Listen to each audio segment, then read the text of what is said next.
Revendication des étudiants en République démocratique du Congo. Faut-il procéder à la casse destruction de biens ou utiliser une voie ou de méthode pacifique? Jour J-9, est-ce l'organisation? Il y a 9e G, il y a francophonie, la capitale Kinshasa, et Zali qu'on rassuré.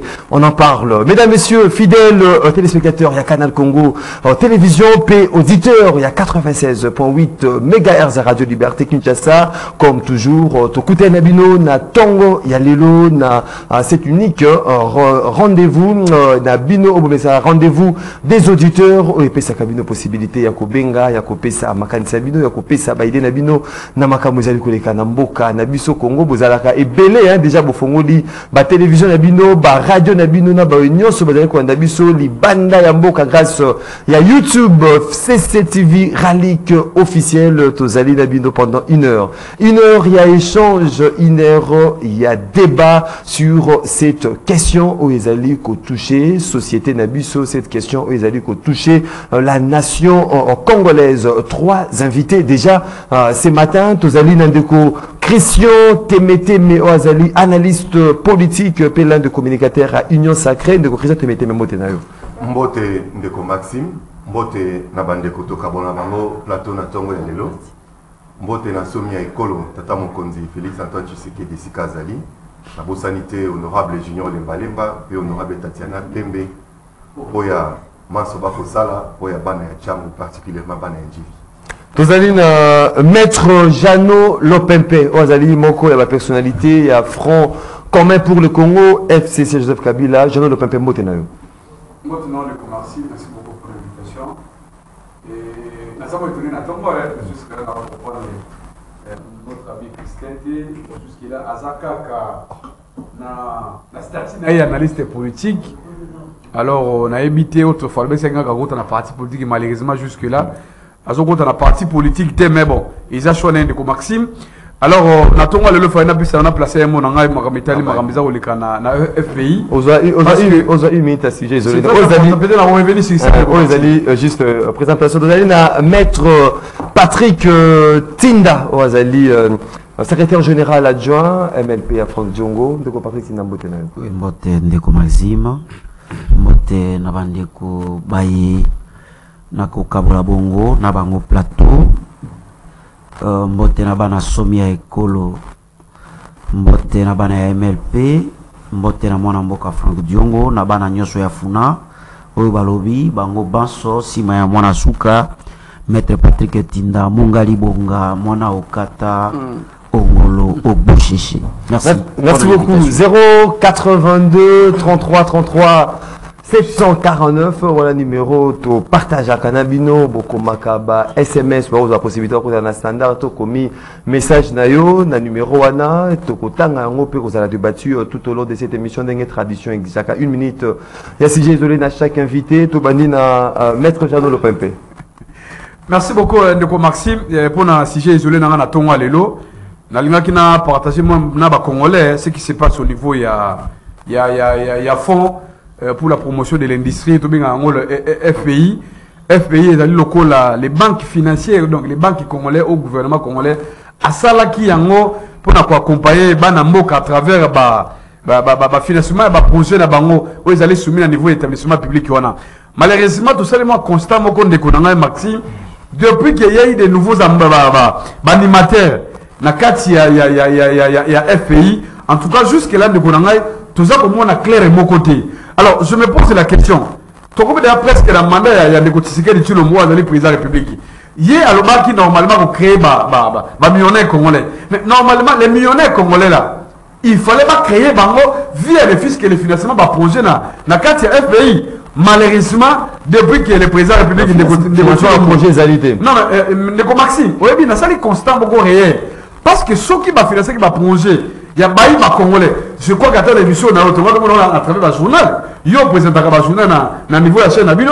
Mais tout ce monde a un reportage on se pose la question. Mais c'est bien peut-être c'est qui dit on va demander qui va. Moussa na finalement ezali ni Ndeko nanga.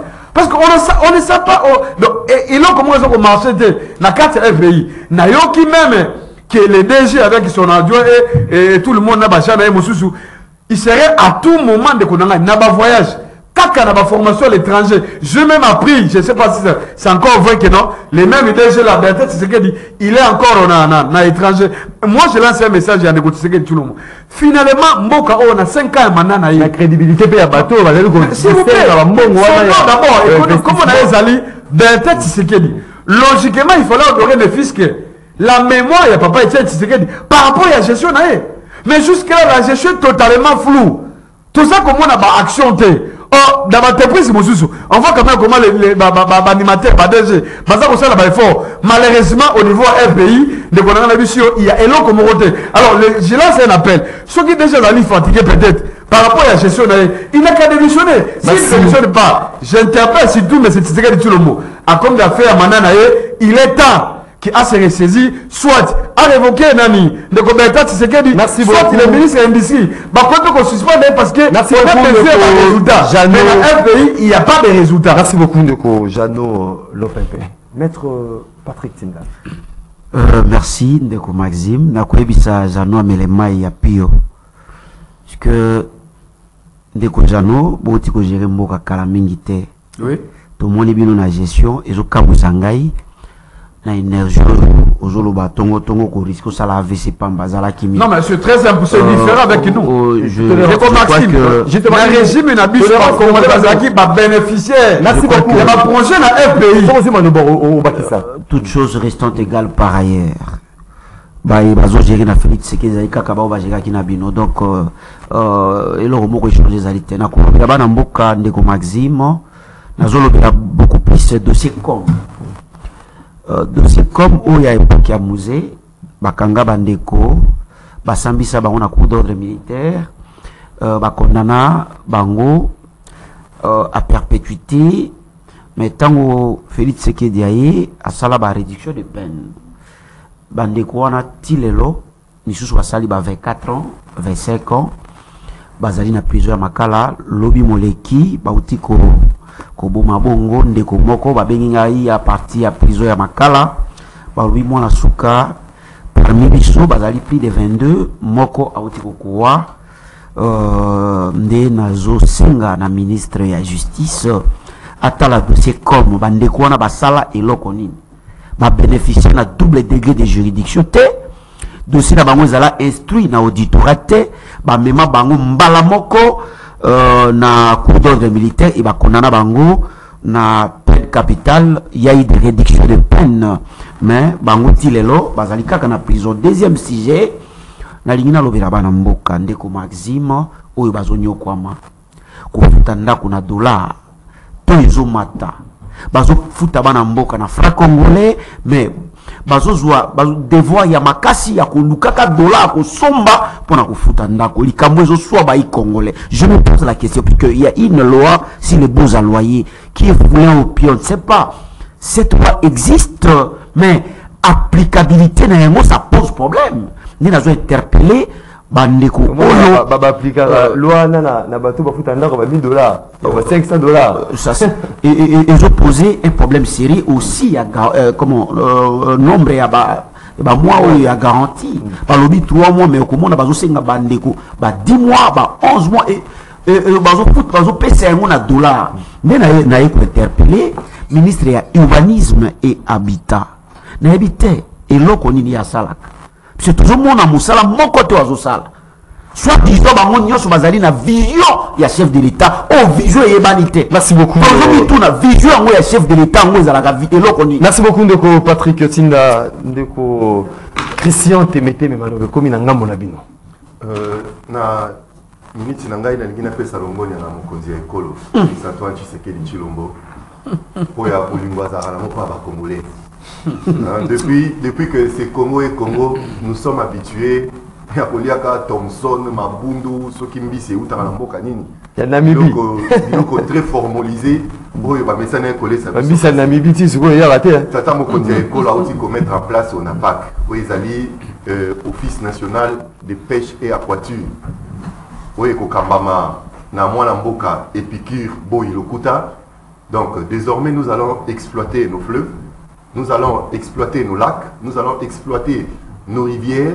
Nous allons produire des poissons ici au Congo pour que Banamboka, Baïba Bongo, Kolia, Mbisi, Yamalam, Oyo, Nzambe Akela, Atia, na Maïpe, na Balak, ya Ekolo Nabiso. Et nous devons même exporter Mbisi Wana pour que les pays Moussou Afrique, Baïba Bongo, Kolia Mbisi, Kouta Awa, na République démocratique du Congo. Yango Wana Toko Senga, na gouvernement, Bazala vraiment na Moko beaucoup plus regardant na ONAPAC, de mettre beaucoup de moyens na ONAPAC avec l'acquisition. Il y a un bateau de pêche, le ministre José Pan a confirmé qu'il est déjà en construction na Turquie et na Espagne. Donc bientôt les bateaux de pêche et qu'on flotter na bamaï na biso pour que et babongo qu'on résoudre le problème. Il faut être optimiste, hein. Il faut pas. Il faut être optimiste. Il faut avec le nouveau déjà avec le NAPAC, Olia Ngolo, Olia Mboto, Olia Malangwa. C'est ça la communication procuration. Et aussi na nouveau commandant ya ville ya Kinshasa de Kilimba Limba na kanisi tâche ezali énorme pour la ville. Alors, on s'attaquer à votre comportement. Nous avons une police formée, il faut recruter. Pour recruter, ça ce n'est pas résoudre le problème. Sa condition de vie à les policiers pour que les policiers excellent dans le sport, dans l'université. Merci beaucoup. Merci beaucoup. Où est les problèmes? Merci beaucoup. J'appartiens encore. S'il vous plaît, s'il vous plaît. Non, Maxime. Non, s'il vous plaît. Maxime.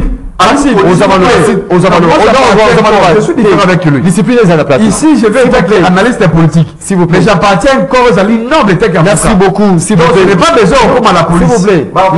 Contrairement à toi, toi tu peux servir les pays à la Jano. Parce que professeur de Kojano, s'il vous plaît. C'est le monde des choses. Discipline à la plateau.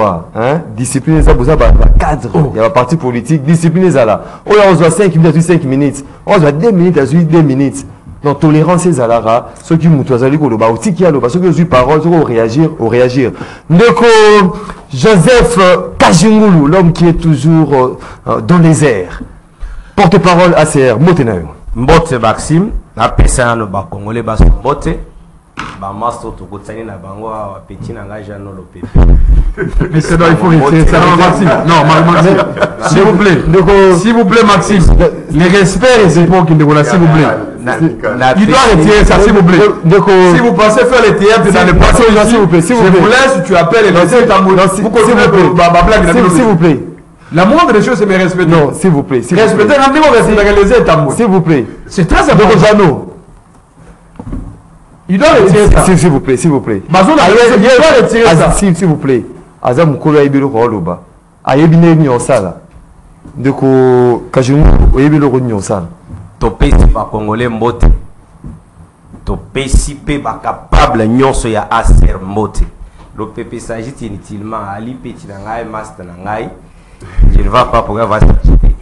Donc, la pesi ba capable nyonso ya aser mbote. D'une manière particulière, capable président honorable Ntambwe, bana mweneji tuisika toko uta, capable de Kakalombo na Katanga Lubumbashi, place na utili susu tozaki na yo lobby, tokutani na l'air na zoya. Na mboni mweneji tueningani, mais message moko bana mweneji to bapesi, balingi candidat mususu te na mweneji tu sokote Kajungulu. Parce que tozana no ba député mais toko la bango mai, ba komela mai.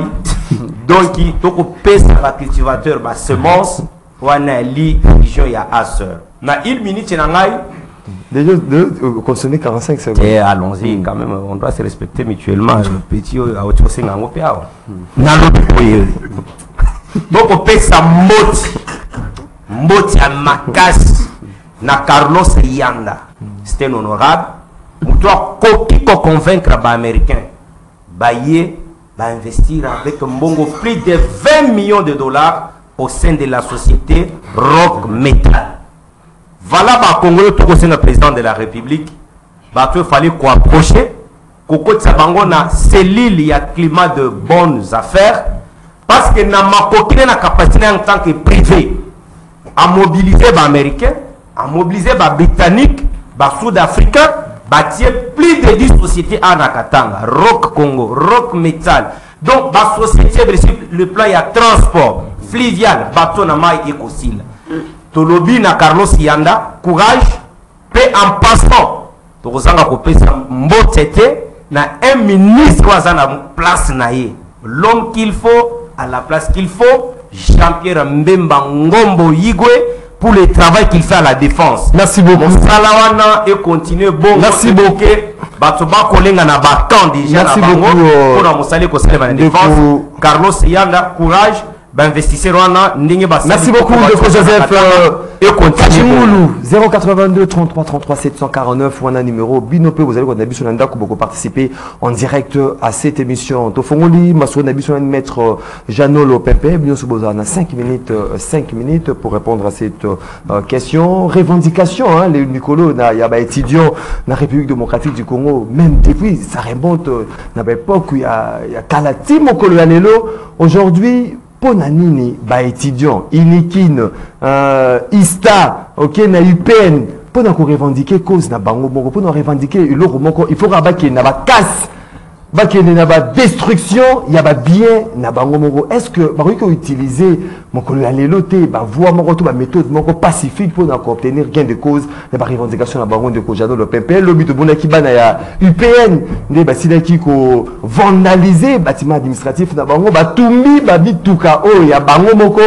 Oh, serva bango ba tumbi yango. Est-ce que les lots il faut qu'on continue kaka bongo ou bien il faut changer méthode pour nous revendiquer ba biloko balingi? Non mais Ndeko Maxi, d'abord merci beaucoup pour notre émission. Je crois qu'il y a abordé d'abord les fonds et les dossiers. C'est toujours important à ce moment où c'est très important. Bon, on a évité, je suis en face à ma co-débatteur, ce sont des responsables. S'il vous plaît, mais ça c'est pas mon problème. Mais il faut respecter les États.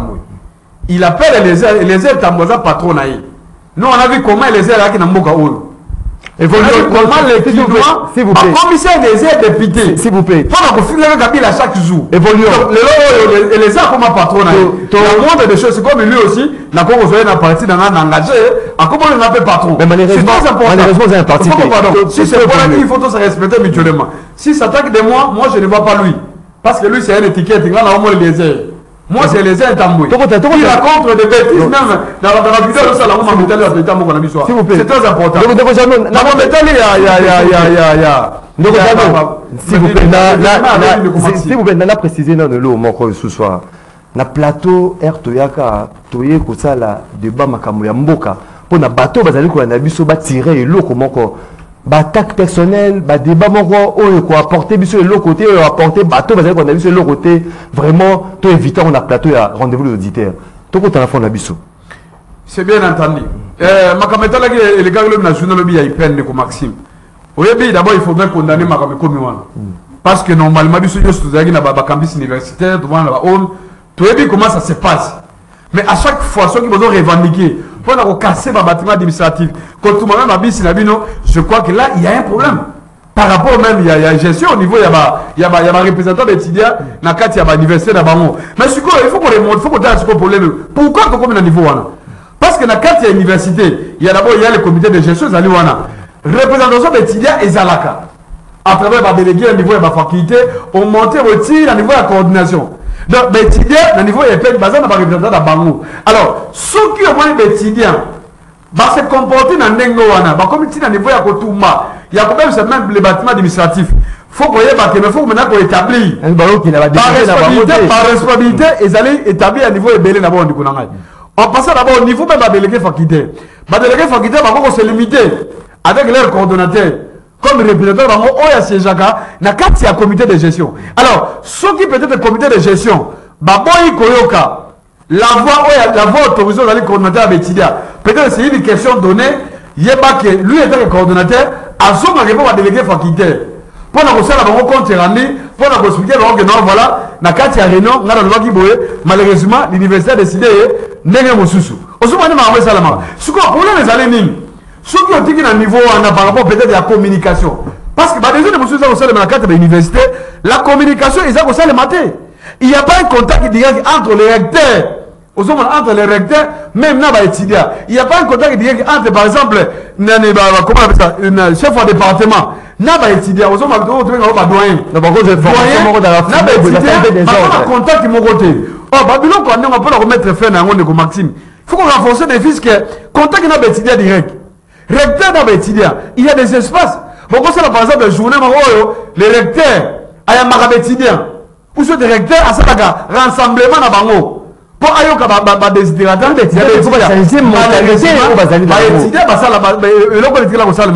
par rapport à la question de mentalité, oui, c'est très important. Mais la différence c'est quoi? À l'époque il y a Kabila, quand on a créé même comment on appelle ça, c'est comportement à des non, Maxime, oui. Au moins ma manifestation d'aller expression à boire l'étudiant. C'est tout à fait normal, il y a qu'on revendiquer. Ma belle souko d'aller, il y a qu'on casser. Parce que vous avez ça, vous avez ciment. On est université avancée, malheureusement, il y a des requis encore. Mais ce qui est différent, c'est les gens vous avez condamné en haut. Mais l'université, ils pètent même ailleurs. Mais à l'époque, il y a Kabila. Il y a eu des partis à pouvoir, les gens comment à pouvoir. Il y a des partis qui ont soutenu Babylone. À l'époque, ils transforment comme un créateur qui est en haut pour la Baïmana. Il y a un moment de ils vont continuer. Quand ça arrive à Congolais. Mais à l'époque, il y a des partis qui ont à l'époque, il y a non seulement des manifestations politiques. Des cible, il y a parti politique comme il y a eu des personnes à l'époque. Mais les gens vont le pouvoir. Mais les gens qui vont attaquer un autre, il ne faut pas attaquer Babisou. Mais lobby n'a bino. À l'époque, il y a opposition. Les mêmes partis, des personnes. Même un parti aussi opposition. Mais maintenant, c'est laquelle opposition? C'est dans l'opposition où il y a terrain. Il y a quand l'État, il y a les biens publics. Pendant qu'on laisse les messages d'amour. Contrairement avec la mission de Maxime, nous on sait que non, les peuples que nous avons dans la mission, ils sont là qui construisent, créés, laissés par Kabila. Donc, on n'a pas intérêt à couper le sango. Mais tellement ce silence, c'est le Guinée. Depuis les Magamé à l'université, ils payent. Les ministres articles, moi, ils n'ont un incompétent.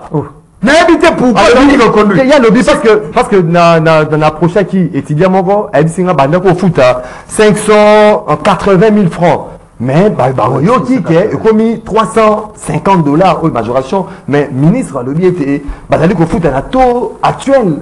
Non mais Maxime, il y a il y a frère académique. Non, c'est là où il y a la contradiction avec les ministres de Moïno Zagwana. Moi j'ai toujours posé la question. Oui, mais on a un peuple congolais, il faut sanctionner le mouvement sévèrement. Parce que même le casting, il y a le gouvernement. Aujourd'hui, la question, comme si le président a réglé ou bien on ne sait pas comment quelqu'un comme Moïno Zagni. Pourquoi il était reconnu de Bonanga? D'abord, silence et radio. Il n'y a pas de communication. Je n'ai jamais vu un ministre qui a quitté comme Moïno Zagni. Ah, que le coup de n'a décidé au phare à phare. Il y a eu la descente. Non, mais c'est pour le voilà. Merci beaucoup. Il y a déjà un dialogue entre les ministres. La monde des choses parce qu'il y a démissionné. Mais pourquoi tu sais ne sanctionne pas? Merci beaucoup. Pourquoi le sanctionné? Donc voilà pourquoi on a une émission à tourner que non. Moi j'encourage les étudiants.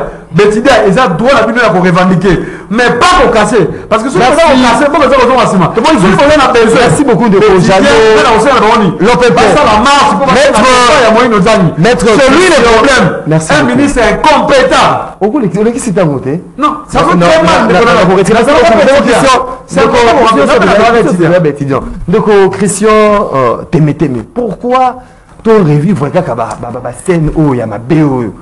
Depuis que tu as étudié, au moins, revendication pour Matisse frais, ou bien il y a examen, il y a session, bâtir un rôle du colo, pour s'apprendre dans le bâtiment, pour s'apprendre dans le bâtiment administratif, pour s'apprendre dans le tout cas, on les a permettre que l'université. Est-ce qu'il y a lieu aujourd'hui, étudiants, il y a beaucoup de changer de mentalité, voir comment revendiquer? Merci de répondre. On a deux volets. Le point de vue scientifique, qu'est-ce qu'il y a eu dans IPEN hier? Selon nos sources sur place, il y a eu deux mouvements. D'abord, il y a eu des étudiants exclus, où ils vont manifester. Et puis, il y a eu ce problème, il y a incompréhension sur le prix. Il y a Minerval. selon le comité de gestion et les ministres, Minerval et Matité, Kasibaza pour foot à yango na taux du jour. Donc, va réajuster. Oui, selon le comité de gestion et les ministres. Ce qui n'est pas 25, 26. Ce qui n'est pas aussi Ezapé à l'Okutate. Kasi, il faut qu'il y ait cette collaboration entre comité de gestion et étudiants. Moi, je pense que ce qui méthode, il y a pour afficher prix à Minerval, na valve, et ça pour susciter ma réaction, ma remous, ma désordre dans la université. Pourquoi pas que la méthode, il y a dialogue. Inviter ne fils que ma chef, il y a ma promotion. Inviter ne fils que ma comité, ma étudiant, tout ma étudiant, oh, dans la classe, il y a l'école, bon, déjà, à niveau, il y a licence. Leur faire comprendre que Minerval et Matité, ils allaient tout n'engue et maté, tout au foot tout du jour. Je pense non, et Matine, et Matine, ma question, et Balinga qui peut répondre, et Balinga qui peut se faire comprendre, on allait éviter Oyo et Leki Lobiwana. On ne doit pas faire la promotion des antivaleurs sur cette plateau. Hein? On ne doit pas le faire. En tout cas, moi je condamne ce qui s'est passé à l'IPEN. Il vient de changer, mais le gouvernement l'impulsion Mokonzi Mboka va rénover Ipenoa. Batongi ba bâtiment Yassika. Moi je ne peux pas comprendre que les étudiants ont batongi libango ba bâtiment Yassika. Kaka bango moko bazua bâtiment ya kala batiki. Bakeka ko s'en prendre na bâtiment Yassika batongi la kiba. Et après on apprend na monoko ya ministre ce matin qu'on a même répété les non-étudiants à l'intérieur. Les non-étudiants va continuer à site universitaire comment là c'est unique hein au de s'en prendre kaka na bâtiment kaka na babiloko oyo ba pesi ba oya sika. On dirait moi politique et miko kota na kati ya likamboana. On dirait il y a une volonté manifeste. Vous voyez la mentalité il y a une volonté manifeste actuellement. Il ne faut pas te politiser. Kobebisa makambo maso gouvernement actuel à Kosa. Ceux qui s'en prendre, na bâtiment ya kala, na bâtiment ya sika, on allait comprendre. Mais pourquoi kaka na bâtiment ya sika? Pourquoi na bus ya sika ko ba pesiba? Chers étudiants, vous allez crème intellectuelle ya mboka oyo. Il y a certains comportements qu'on aurait bissoté. Pas que ça a bissoté où nous sommes l'avenir de demain. Non, nous sommes l'aujourd'hui de ces pays. Vous êtes l'aujourd'hui de ces pays. Et ce n'est pas la bidonnée Mokaeko expéré. Les futurs ministres sont parmi vous. Les futurs députés sont parmi vous. Est-ce que vous avez changé de méthode à revendication?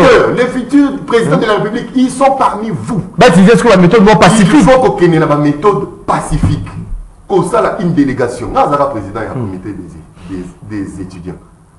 Il faut toujours aller dans la négociation. Quelle université? Il faut toujours aller dans la négociation. Il faut toujours engager de pourparler. Et l'étudiant, c'est aussi la capacité de réfléchir. L'étudiant, c'est la percutant quand tu parles. L'étudiant, on ne doit pas nous manipuler. On ne doit pas vous manipuler pour aller casser vos propres biens. Auditoire wana, bis wana. Les ministre T, c'est pour votre propre bien. Dirigeant 18 ans à l'université, les a la connexion internet T. Université qui a bis T, université qui a auditoire ya malonga T. Le loco au ça il a bino ezali pona bino. Nous pouvons changer des narratifs. La violence est pesaka et le côté. La violence n'apporte rien. La destruction c'est quoi le logo bobuki auditoire wana ya bobuki ba vitre lobi bo tanga wapi merci gouvernement yo kibino ba kitisi Minerval ba bon mbulo yo boko futa pe le côté siko bo tanga wapi. Merci beaucoup Deko tous à la manifestation tous wa kongo ba responsabilité na biso nous sommes merci beaucoup crème intellectuelle totale ndenge nini toko poser de bonnes questions pour tous. Merci beaucoup de vos questions Temeteme Deko Patrick Tinda yo conseil européen ça Beltida il peine. Beltida unique au ba on peut mona soki ba siliki ba ça prendre na bâtiment administratif na ba bâtiment na bango moko ba tumbi ba pine ba dit ko tumami to ka conseil européen ça est-ce qu'il faut les lots hein na régime oyo to na Au 21e siècle, il faut qu'on change mentalité, qu'on change comportement, qu'on y ait revendiquer, qu'on même à cause et pas à l'autorité. Merci. Na ko répondre, na ko pesa makanisi mangai, metika na yebisana no bande kunangai, oyo bazali exploiter na union sacrée. L'union sacrée est en train d'exploiter bande kunangami bale. Kazingulu exploiter. Des responsables des familles, comme des pères de famille qui exploitaient. On nomme même Barbara Kanam, Kazingulu n'est pas nommé. Donc, on a eu un azokumisa, tu sais qu'il dit. On m'a soupé à mon laï. À l'objet, les étudiants sont manipulés. Qui manipule les étudiants? Donc, vous voulez tout politiser. Même lorsque vous politisez, vous niveau politiser. Pour continuer à bazaler le labino, même malgré mandé, si vous jouez de l'autre côté, pour continuer à bazaler le labino. Ça, c'est quelle jeunesse? Une jeunesse pourrie. Wana yo mutu. Il faut pas qu'on réfléchisse na place na bango. Ne baza na poste ba poste somo. Nazongi sikoyo na motu na moye yo tuningai ndeko mopandisango.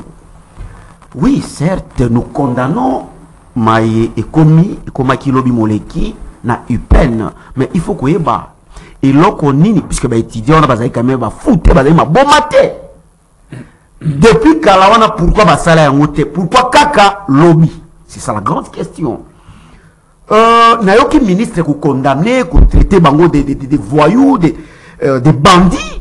Mais il faut qu'on voit et l'on connaît les salis qui bétident. Il va tomboka. Ndeko Maxime. Au dit que l'on a que Mboula et l'équipe va étudier ba futaki 580 000 francs congolais. Au lobby francs congolais. Mais aujourd'hui, qu'est-ce qui se passe?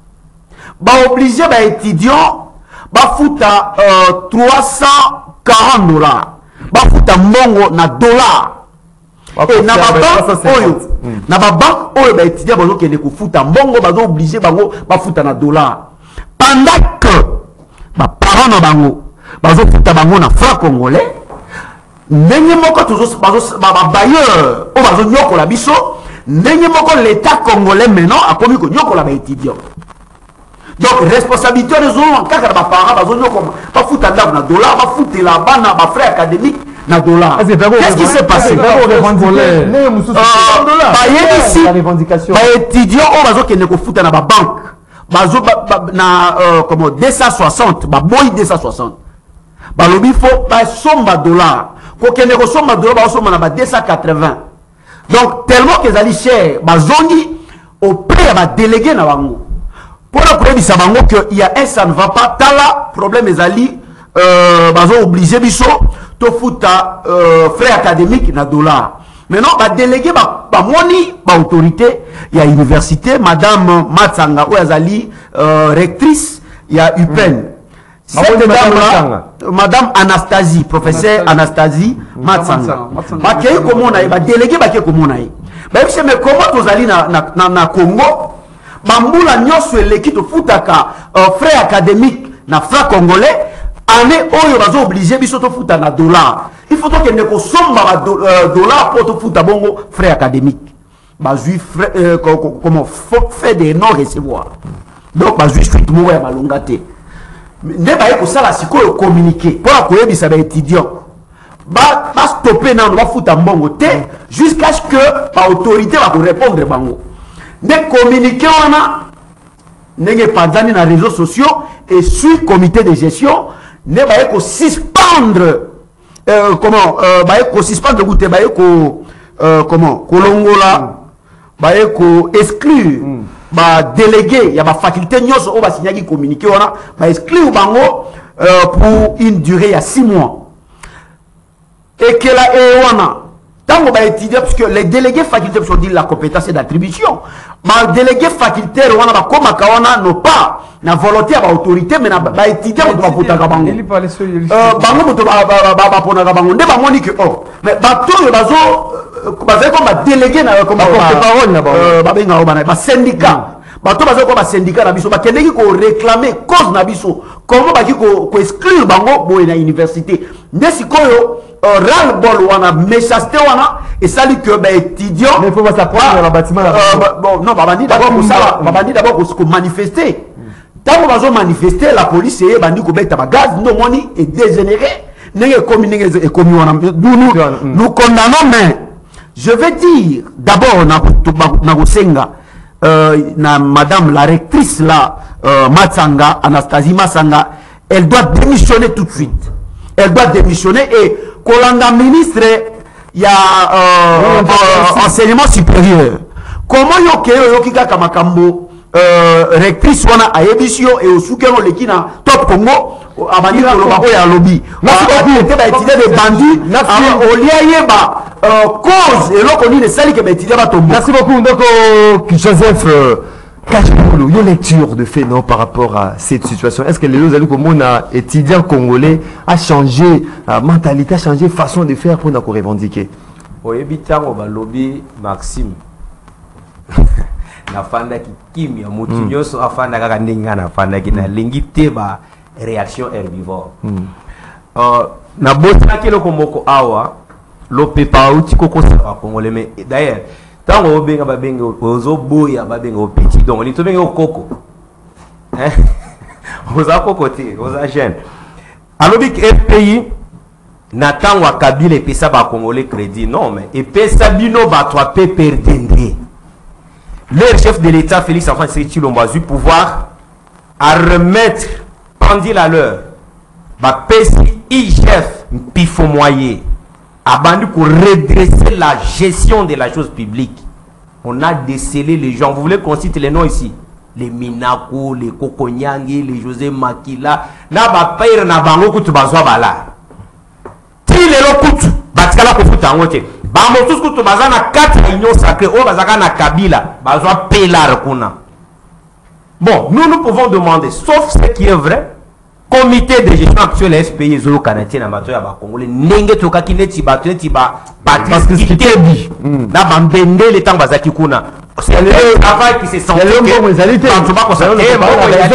bon yali baza ba projet ya bato réalité yo pesa biso tamu que maintenant tu nous prends encore ce temps là max évoluer donc au Congo comité de gestion on a vraiment bato na ba Canadien et l'autre aussi nous a boy pour la biso proposition de ça c'est le moment à cause FPI on a qu'on transformer comme ta banque agricole pour na ko pesa ka ba fermier congolais mbongo so ba na ko sala bilanga na mboko yo so ke na ba mboka mususu au monde neti okokuta par exemple na Zimbabwe a boy c'est le ministre de l'agriculture ndazaka na prépondérance na gouvernement na bango mais nous avons des grands espaces ici koko c'était que bo pesa ba congolais mbongo bomi pesa mbongo binomoko zonga mutoko tonga banda parce que les lots va toi peut perdre sur tout tuni bango est-ce que on répondre la jamais le peut répondre mais dossier il y a étudiant d'une manière générale il y a beaucoup de monde avec ça pour changer mentalité comportement ba professeur au bazana biso na kati ya politique ne peut pas s'en donner à un moment qu'on racheter poste wana pourquoi chaque fois ba miti kaka ko kamba makaka na bato bazana expérience té maintenant est-ce que Moïndo Zangi a eu que gérer le ministère? Est-ce qu'il a sa place? Il a raison. Vous trouvez, il y avait aussi l'autre là, si c'est Steve Mbika, il est aussi à sa place. Mais parmi les autres politiques, il faut marcher votre chef de l'État. C'est lui qui fait des castings, c'est lui. Voilà les dérangements. C'est plein. Voilà. C'est ça les gens, du fait que les gens comme le professeur Bochab, le professeur Louman Balongwa peut perdre, ils tiennent en coquille vide. Moindre patience à Potika Moninga Koloba Ozana Yangote. Dans les réseaux sociaux, c'est toujours personnalité du fait cesser. Telle personnalité pour lui. Donc, qui a un lobby boy. Moni revendication c'est normal. Ils sont pas sur la campus. Je me rappelle un jour parce que nous étions les étudiants pacifiques. Bah baby ça bâtiment administratif. Nous en tant qu'étudiants on était là mais on observait de leur passe. La campus dans la violence. Vous comprendre. Revendication il y a une normale. Au Moni j'ai aimé position à gouvernement Bauti Kolobake. Même les impôts désormais doivent se payer en francs congolais. Et il y a des points à peut-être fait mon avis sur valeur. Tant qu'on va kokende kofuta frais académique en francs congolais, il y a les tomba pour que tout lutter contre la dépréciation monétaire au Tokobi Kalelo. Kasi, tous à la batte. Bah, étudiants, on a surtout les intellectuels, bah, universitaires. Au Kobengi Saka Bango, au PC Bango, voilà les communiqués. Mongo to tieboy. Attendez, moi, nous avons lobby que Bako Futa, Basiki Bafuta Bango, na taux du jour, Babakisi Mbongo te. Bon, il y a solo. C'est quoi ma professeur Bafuta Bango na Tony? Na taux du jour. Non, soyons logiques. C'est ça aussi le problème. Soyons logiques. Ce n'est pas parce que nous avons un ministre qui bénéficie d'un salaire normal, aucun de discriminer, et l'autre reconnaît à l'INET, par exemple, l'établissement Trans Academia. Mon cher, cette histoire, chef de l'État, il y a donc, il n'a pas signé ce papier, sinon 350 bis. Donc, on va gérer Trans Académie. Tu es bien, déjà, on a bien, très bien. Azaka parmi va bénéficier de esprit de vie. Et nous connaissons leurs limites. Et nous connaissons leur façon de faire les choses. Et là, on concerne la présidente de la République. Il y a l'INET, non, nous, à la sœur, on ne fait pas la politique. Donc la politique politicienne, ce n'est pas le pouvoir pour le pouvoir. C'est pourquoi chez nous, le pouvoir de l'amour et non l'amour du pouvoir. Le pouvoir de l'amour. À sa place, on a animé émission. Et si quand on a bundisaye, et si on a fait ce maillé le mécanisme, Moussalo a posé ça, et chef du quartier. Mais nous avons toujours notre engagement de défendre la gestion de la République. Nous estimons que Félix Tshisekedi, à la différence, il y a Kabila, il a instauré la bonne gestion. Du fait que les lois, Moutsoki a yébi bakobengi sakaye. Mais ton lobby que Félix Tshisekedi a sali 60% et bongité. Merci beaucoup. C'est être malade. Merci beaucoup. À sali moi malade, tu peux estimer un pourcentage à 65%. Kabila. Merci beaucoup, maître Joseph. Pour la construction, pour les étudiants, et l'autre, c'est un bango, revendication, c'est normal. Au brûler, au tumba, au bébé, c'est à l'imami. Bati Kango, basa les revendications na bango, moindo zangwi, akene na rencontre à étudiants. Pour les canatos, pour ngote, oye bisou, moto kenda, enquête, mon convention qui ça c'est bien pour l'information, même 30 secondes, excusez, s'il vous plaît, 30 secondes. Non, retirez 30 secondes. Batina biso, na cadre à expert à transport, le tout bandaka esprit de vie. Tout ça là, tout dénombré par étudiants à travers l'université pour topper sa bango babis. Oui, mais qu'est-ce qui se passe? Recteur, on a fait son nombre d'étudiants sur 4 fois, on va changer 4. Au établissement, on a 4 millions. Après, vous voyez, c'est 35 millions. Merci beaucoup. Donc, Jeannot Lopepe, 3 minutes parce que 3 minutes s'il vous plaît. Jour J-9, organisation algérienne francophonie. Est-ce que ils allaient rassurer les Congolais? Tout le monde qui est un athlète burkinabé, gabonais, c'est on se plaindre par rapport à conditions, un logement, il y a université à Kinshasa, tu vois qui réponse, il y a régie des eaux, approvisionnement, il y a Mayenne Kozanga, mais aujourd'hui, un régie des eaux a rassuré que non, approvisionnement à Mayenne, il y a université, et Zongi, normalement, est-ce que l'organisation, donc vous allez courir dans ma site, tout, est-ce que vous allez vous rassurer? Non, mais Neko Maxime, je crois que nous avons géré dans 3 minutes, dans Oyebi, nous avons un co-débatteur dans le plateau. Tous les ambitions sur la politique. Un politique, il faut s'assumer à un moment donné. Mais nous avons Joseph, il a du mal, il a dénoncé, il a condamné. Mauvais casting, nous avons négocié dans la salle pour l'alimentaire du gouvernement. Notamment la CAN concernant Kaya Yamoy Nozag. Il condamne le ministre, mais à ce des douaniers, il y a un moment qui est. Le problème, non, s'il vous plaît. S'il vous plaît. Chaque ministre est le chef de son département, messieurs. Chaque ministre, écoutez, l'article 90 est là. Le ministre est chef de département de son ministère. C'est un chef de département, mais qui non? C'est très important. Quand on a renouvelé, quand on a reconduit, suivant de quels critères? C'est ça la question principale. Bon ministre, comment est-ce que la bonne gestion Azak Okima raconte avant l'étudiant, mais il se précipite pour aller faire une réaction sur Top Congo. C'est comme si Top Congo est comme un tribunal à Bango. C'est comme Top Congo, c'est une justice pour aller. Et ça, moyen pour se défendre dans le quoi Top Congo. Ça, c'est très ridicule. C'est ça l'image, il y a un ministre du gouvernement, il y a une union sacrée. Alors, il y a Jésus, il y a FPI. Donc, Maxime, j'ai déjà dit ça au début, dans le début de l'émission. Il n'y a pas d'acharnement. Ce que nous voulons, c'est quoi? L'établissement public, l'État créé pour soutenir Baimboka. Pour financer le projet à Congolais. Mais on a fait constat que nous attendons à la télévision. On ne voit pas le financement à Congolais. Nous avons appris que le DG, il est tout moment dans les voyages, dans la formation inutile. Dans les dépenses inutiles, il y a quelle entreprise. Est-ce que ça c'est normal? Mais on en comparaison avec nous, voilà, à l'époque de nous, on va financer qui va individu. Non. Ceux qui nous répondent à critères, ce qu'on a aujourd'hui, ceux qui nous répondent à critères, il y a qu'on soit créé au niveau de la FPI, à travers un projet, il y a qu'on soit en marqué dans sa politique, il y a qu'on soit en non, mais s'il vous plaît, ceux qui répondent à l'époque, il y a des critères. Ça, ce n'est pas un problème. C'est comme lui aujourd'hui, il peut aller solliciter quand même un crédit au niveau de la FPI. Ce qu'on répond à la critère, par contre, c'est vrai si ça dérange encore. Il y a des choses que non, mais question on a place dans le maintenant, ce qu'on m'a remis à agir de la francophonie. Donc, on a vu sur Christian le bureau, voilà, bâtiment Batongi. Je rappelle à l'Université nationale pédagogique à IPN, bâtiment cicatré. Ce sont des bâtiments qui vont reprendre en mode de Konanga. Il y a des bâtiments qui ont. S'il vous plaît.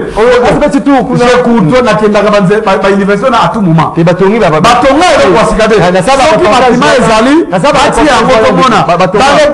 sont comme aujourd'hui à l'Uniké. Question même, il y a francophonie. De Maxime. D'abord, désorganiser la carte de l'Okwana. Précipitation inutile. Ce qui s'est passé la journée d'hier. T'as rien qui interview, il y a ma télé, il y a coach, il y a ma télé qui a Burkina Faso. T'as rien qui viralement dans les réseaux sociaux. Tout le monde en parle de Kunanga. T'as la constat beaucoup malheureux. Bah, il y a des solutions à Wakeno, dans l'université de Kinshasa. Il n'y a pas nécessairement un bâtiment de Kunanga Maxime. Il y a au moins plus de 20 millions de dollars. S'il vous plaît, plus de 20 millions de dollars. Selon l'estimation de l'automne de la carte, il y a réseaux sociaux. Si les 20 millions de dollars, ils ont qui décaissé, on a répète, ils ont pas conscience de regarder. Oh, comme ça, ils ont perdu le bâtiment, ils ont regardé, on a Maxime. Aujourd'hui, la moto, on a Homme. Je connais tous les hommes nationaux. Donc, on a dit l'aider à Homme. Aussi, on a Missy Bongo, à l'état plus de 20 millions, pour qu'on répète. Pour la côté la vitre à Sika, mais malheureusement, ce qu'on va rattraper des escroqueries dans Bango. Parce que les gens ont une capacité de bimater. Na carte ma chambre, on va faire la réalité. Voilà. Bâti la peinture, mais ils ont bimaté. Donc, ceux qui vont développer au Burkina Faso, basta la révélation à la tête. Tout le monde a besoin de aujourd'hui, si le ministre est incompétent, comment ça s'appelle Kaboul, moi, Kaboul. Réaction de mine de Bonanaï, bâti de mine, tu as un système. Bakay mutu kama yeye bazwa ngotona na ibale awa sango traité ako bakay na wana kapisi bon moi ba jouer wana ba télé wana ba hotel mais na ba bidon na ba ascend kuna tala le ridicule avec merci beaucoup ndeko jano crédibilité ba ça la régime merci beaucoup ba misi mon l'état ba lay yango pour la kosala buzoba et même il y a question il y a fakuvo de bonanga je crains que c'est que la monsieur kozala. Parce que sur le même niveau de préparation, il n'y a aucune préparation sérieuse. Merci beaucoup. On se pose la question. Mais il faut quelle est la place, quel est le rôle? Il faut mettre la chose là-bas. Non, mais écoutez, merci beaucoup. C'est important qu'on dénonce. Merci beaucoup. Il faut enregistrer. Donc, Christian Temete, mais est-ce que l'organisation réagit à francophonie est rassurante? Je pense que l'organisation, jusque-là, les a évolué très bien. Bien qu'il y a quelques Nicolas il y a côté tout à côté il y a une infrastructure dans le stade du Martyr on a vu ce qui est construit par arena par gymnase mais Jano banda botama en côte arena na Congo Bali Bosso et ce sont les athlètes de Bisso désormais après francophonie pour bénéficier de l'infrastructure pour s'entraîner, ils vont apprendre la discipline ou la normes internationales. Karaté, judo, taekwondo, volleyball, basket, ainsi de suite. Il faut voir ce qui est construit. Coup de chapeau, même dans le stade de 20 mètres, ce qui est construit dans le niveau du stade de 20 mètres. C'est vraiment à féliciter. C'est vraiment à féliciter. Jano, non, pas répondre. attends na informé na ipen ba kutaka bâtiment moko etengama na ba fissure bâtiment qui démoli. Non, c'est faux. Oh Moron Zambé a Tcheli wana. C'est faux. Il y a pendant la fondation. C'est faux. Les armes à l'homme, c'est faux. C'est un reportage. Quel reportage en qualité de qui? Tu fais un reportage en qualité de qui? S'il vous plaît. Ah, on dit manaïté. Ce sont on n'a pas construit par Omiasika, mais on a rénové. A changé carrément. Rénover Sama. Sans courant. Sans courant, sans maille. C'est ça la rénovation. C'est super. Oh là là, oh là là. Évoluons. On a rénové, on a changé les vitres, on a mis les carreaux, on a équipé. Ce n'est pas non, on a rénové et équipé. Côté maille, oui, il y avait moi quoi hier, mais la régie des eaux a rétabli. Na omia iniki maïzobim. Et puis faux. Mais tout cas, s'il vous plaît, tolérance.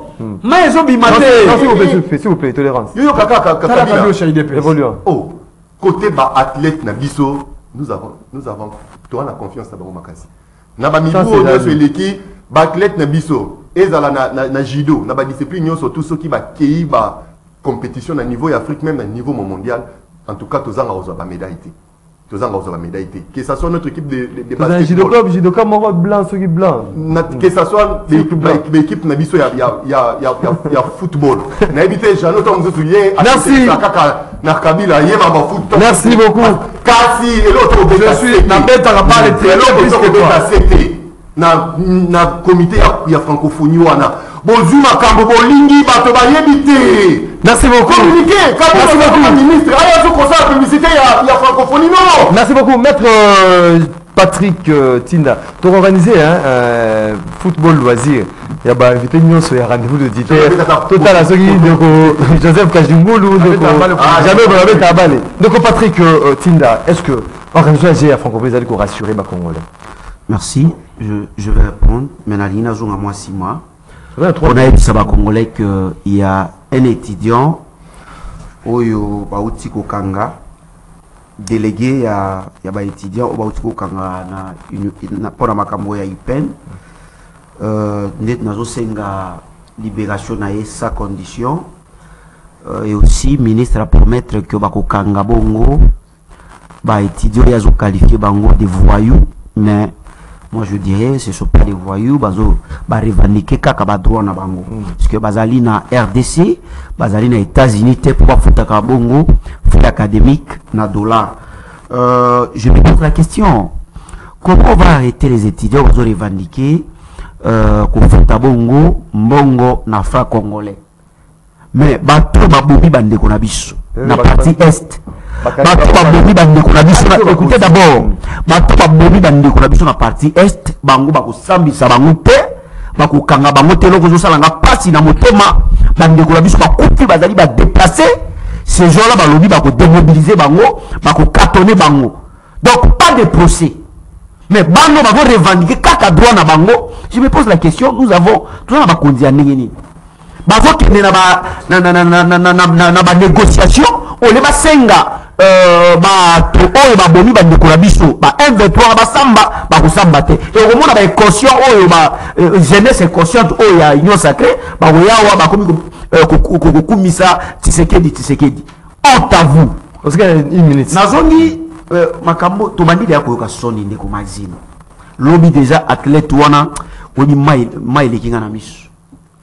Donc soni moko bato bandeko ba okise kolo mbongo bimi détournement si détournement il s'est fait que ba athlète bandiko koma nalo ba sisi ko tonga ba bisika na bango ko fanda te nalo ba sisi ko dégager ba biloko za na katite ba kuti même bisiko ba ko sala ba entraînement athlète wana zo lo ba ke ba biloko tondi ba zo ko prendre ba ko sala ba entraînement wapi.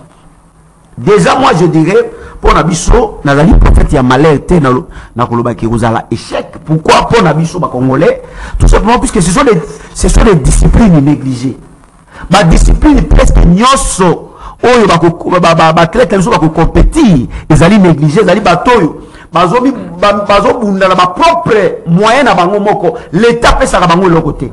les londres comment on a l'état à Sengeli na bango puisque il faut pas défendre nation mais depuis tout ce temps là au moins que la discipline est belée la karaté tout ça ils allaient négliger bazwa subvention à l'état ce qui déjà sport ils allaient comment football voulais dire ils allaient discipline phare ils allaient négliger les loba les kangama bande ko ba joueur est-ce que mi tunaka comment ba futa ka banda basala ka ba futa banda ebele ba ya ba joueur ba bingana bango ba futa bango c'est fin du monde nana futa ka bango mais club mais ba beta ka balle te ba futa ba mingi ba zo ba fandi ba zo sommet donc au moment que ndeko Maxime ba discipline et puis na biso na mboka na biso zali négligé et aussi j'ai la francophonie oyo et suko okoyo sande ko le soni na c'est ça ko ka soni na le monde j'ai oyo suko ça ba congolais soni wana bakangi jeune wana na kosenga ba libérer ça c'est une libération il y a ces délégués hein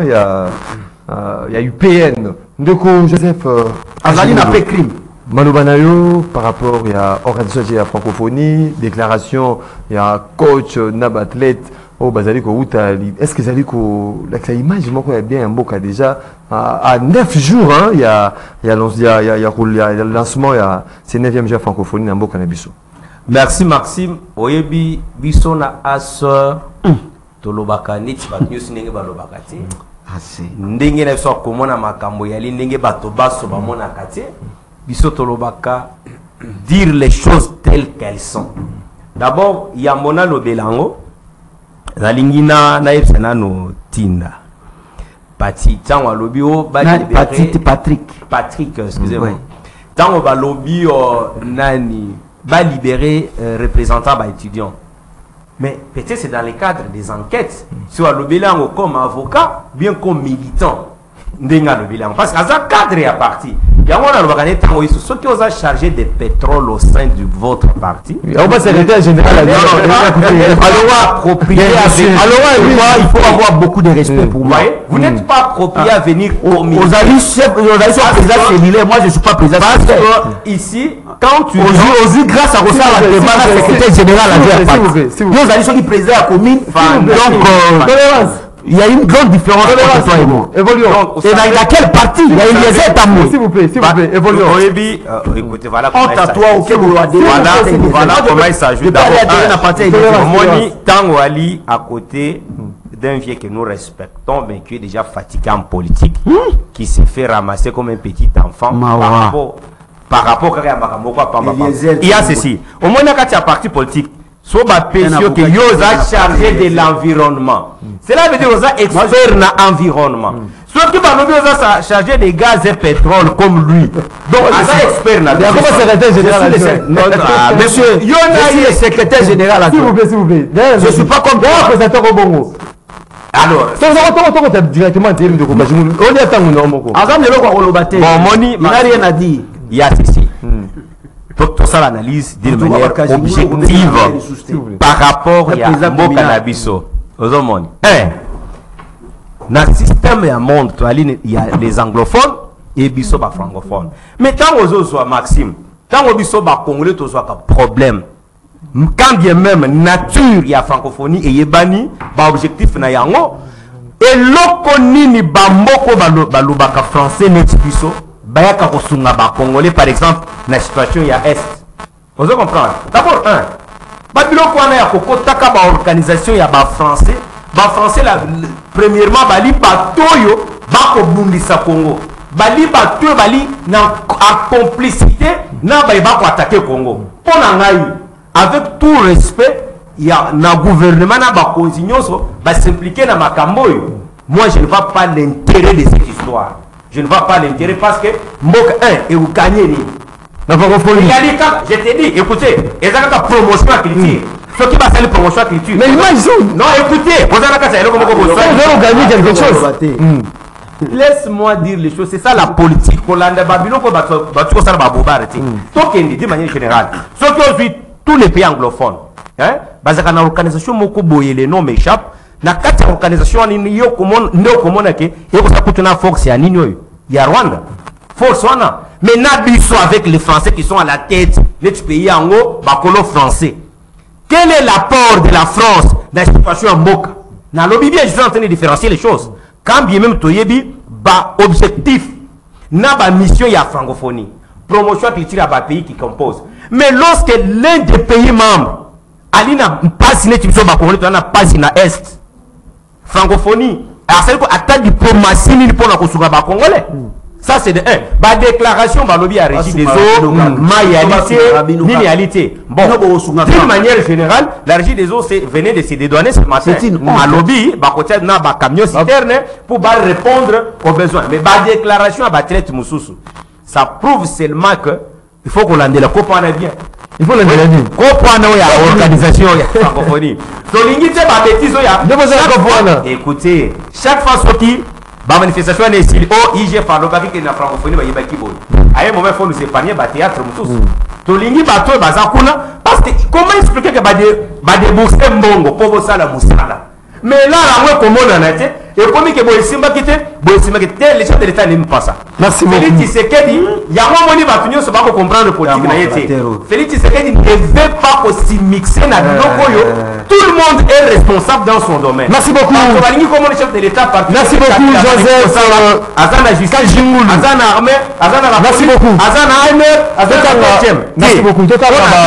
Moi, personnellement, la lobby. Merci beaucoup, Joseph. C'est belé à politique. Ok.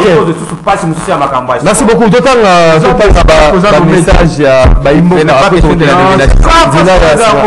S'il vous plaît. Non, s'il vous plaît. Et comme le moment, il y a téléspectateurs, on a auditeurs. Bonjour.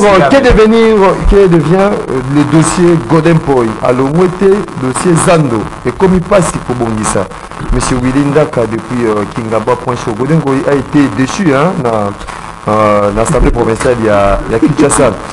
Bonjour Maxime, les kidnappeurs condamnés, Bakokende de prison, Nini. Monsieur Willy, bonjour Ali, que je suis étudiant à l'INBTP. Nous totalisons déjà un mois sans activité et le ministre ne dit rien. Quelle incompétence de la part du ministère. Sans parler de l'augmentation des frais académiques, l'année passée, nous avions payé 475 000 francs congolais et aujourd'hui, nous payons $300. Nous sommes vraiment fatigués avec ces régimes. Bonjour, ma radio, Union Sacrée du gouvernement, Yaba Kidnapper. C'est M. Patrick depuis Matadi Kibala. Bonjour, Maxime, je m'appelle Mandeke Kinzonde. Je suis d'accord avec les étudiants parce que Samalouko ne connaît pas, ne sait pas maîtriser. Le professeur comme président Mouzito le maîtriser les étudiants. Bonjour Maxime, Ndeko Christian Temete me alobaka eloko ya makambo ya mboka te ayebite. Bonjour Maxime, le fait qu'il y ait une présence des non-étudiants dans la manifestation à l'UPEN revient à dire qu'il y a une main politique derrière. Barbara Kanam a un CV élogé. Malheur au monsieur du MLP qui est dans la politique politicienne. Guy Bumbu depuis la commune de Massina. Toké na standard. Allô, bonjour. Oui, bonjour, Ndeko Maxime. Oui, Ndeko Persis sur la commune de Katango. Oui, Ndeko Persis. Ndeko Maxime, pour la francophonie, Nédicilino, Banzambe a dit que et pour risquer de son attaque de crédité. Pour Nandikambu ya d'étudiants, en tout cas, et ça la vie sont participés mawa. Il y a comment n'engagé gouvernement va aller pour abandonner les étudiants. Makambu ya s'appelle la montée. Mais récemment, sur la fango va dans l'intérieur où ils allaient malam. Il y a mon pas comme on l'a eu à moto. La photo passe pas au dé. Merci beaucoup. Merci, Motolama CC. Neko persiste depuis commune de Kassavou. Allô, bonjour. Allô, bonjour. Standard. Problème. Bonjour. Oui, au Béni Bissou, tu comprends. Ex-ministre de Défense.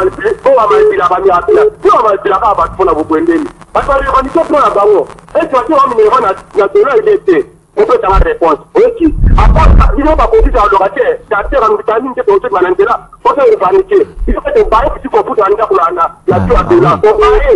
Quand vous avez mon intérêt, je peux le faut que vous revendiquez par la mission. Oui. Après, on va revenir pour le manipuler. Oui. Et tellement que vous avez francophonie. En dehors de la francophonie, il n'y a pas de mawa.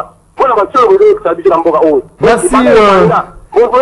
Merci, militant de l'IDPS vivant à Gombe. Yazara, ex-militant. Allô, bonjour. Allô? Oui, au Beng Bissou, comment est-ce que Bonjour. Allô, bonjour. Bonjour, au Beng Bissou, comment est-ce que Nanga lo baboy. Makambo elekaki lobi bandeko oyo bazolo bazalaki te. Bakangi délégué à sciences sociales face azana crime et puis étudiants va revendiquer droit na bango comme si le moyen il n'est pas compétent.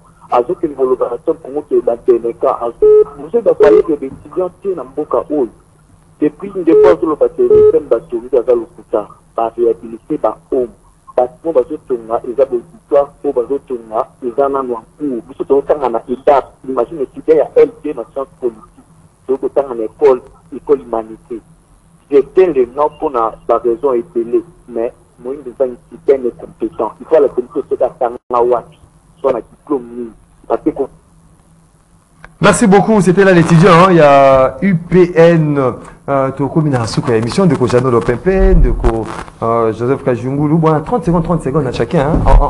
En termes clairs, Baïmbo va retenir en 30 secondes. Baïmbo va pas retenir que non, nous sommes toujours mon oyo, et ça m'a kati à bilan de Gotiseke de Tulombo. Donc, quelle que soit ma revendication, il y a des idées ou bien va fonctionner, et ça qu'on compte à kaka, na cadre ya bilan de Tshisekedi de Tulombo. Oh, ça là qui ma promesse.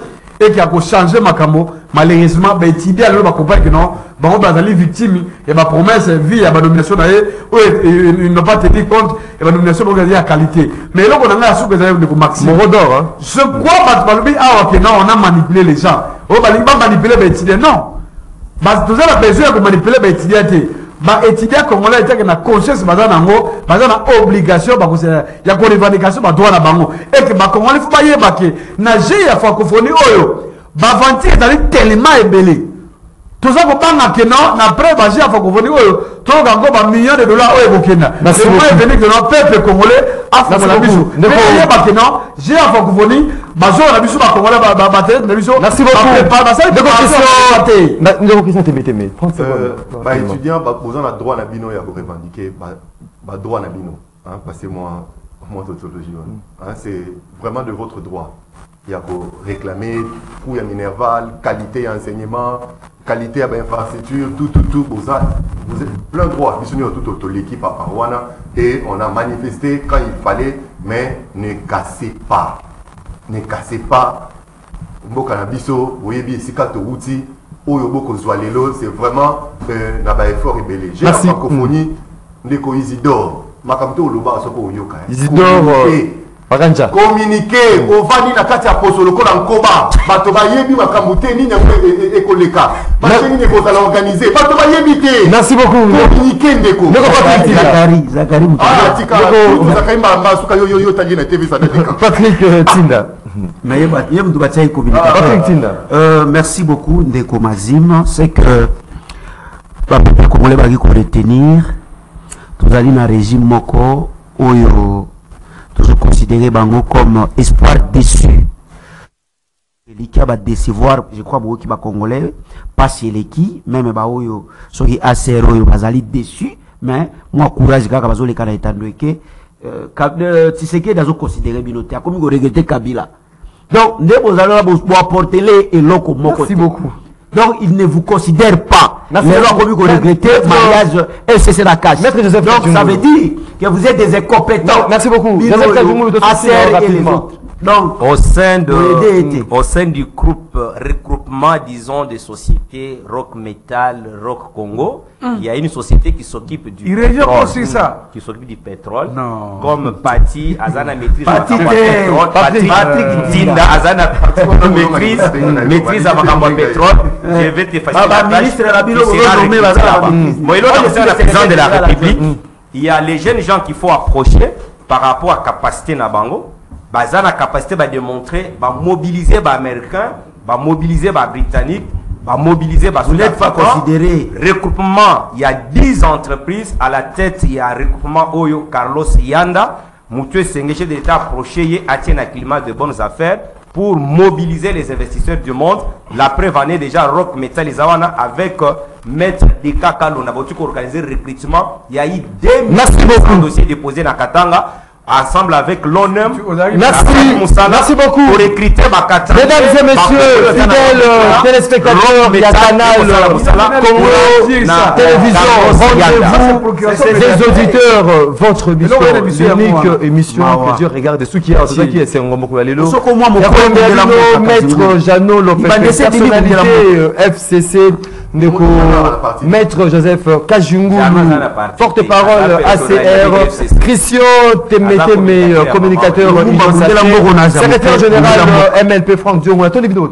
Merci. Vous allez belé de partout à travers le monde. Il y a émission Rendez-vous d'auditeurs. Merci pour la participation à Binopé. Attention, soutenir l'émission réalisée par Moro Njambe, Bruno Nzingazek, la régie d'antenne télévision, Rodrigue, régie d'antenne radio, Alain Kabongo, na José Andia, na technique, Karine Ebebe, Yves Lechouangue derrière caméra, Doudou Motiri, Hamilton. Mon amour a solo. Il était à la production. Tokuta Nabino dès demain pour un autre numéro. Et M. Rendez-vous de Terre Botrelli. Malam